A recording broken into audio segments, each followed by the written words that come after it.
నల్ల మాటలు అంటారు, ఎందుకంటే ఇటు కలర్ నల్లగా ఉన్నది.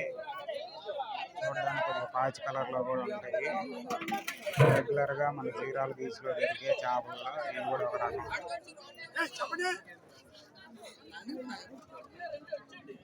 ఎన్నోనే చూద్దాం. 1, 2, 3, 4, 5, 6, 7, 8, 9, 10, 11, 12,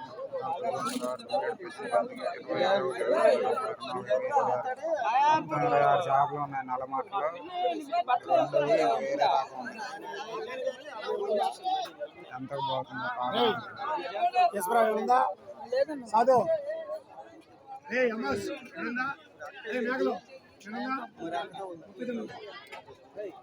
మొత్తం 26 చేపలు 39,000 అంట. 39,000 రూపాయలు పలికింది పాట.